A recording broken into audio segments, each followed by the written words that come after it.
Kafia fo walanga fuyono ai panga o moele iku nga ke faa ke le ingalo leo o kafia ku fo le lama apa de masinga pe ka yange wongoko la le le la fo ai le fo le di wo le ba afuyo ai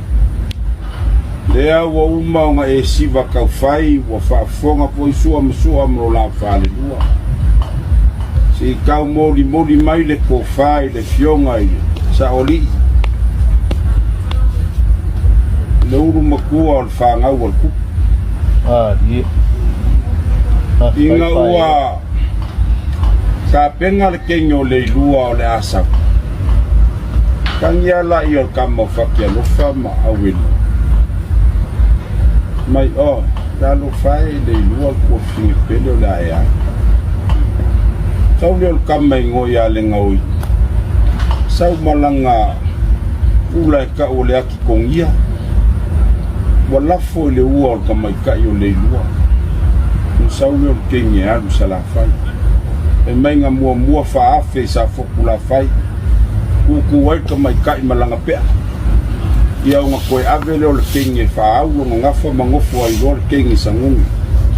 ele koe kalangoa i pa ia masa o fekolo ai mawai moria o le lala fanga e afi fio ai sa moe le oi waka po i maruanga lau e fape fo i la ua maupu le au pepe mamala i kai a e fio ai le lua awa pa ia o sa lino mayapa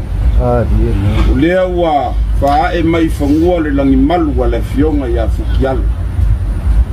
a mamalu ia kau ava awale falo le ala kau ele koe kalangoa foi ma apu apuki se kalangoa isa ma fa ia awa wala masala pa ia o ainga e faku fa solo ia le kiki o le falo polo a mamalu foi ia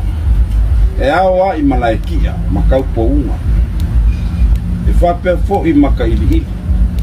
le lala fanga e ai sa kwala ai ongo malonga ka fia o lau pepe malonga ainga e susu ai sua makole foa ma le kauso a lala ka iai makua ya ka wau vea mal mamalu le faa fiku ma le ingoa fasko a wao lea wa faa e mai le langi malu a le fionga ya fua kingo ka mai kai o le mawaenga sa kwa ia po ia nga o lea ua kinka wao le apisao sua umanga e fola ile koe apa fo ia sa mako kala uma foi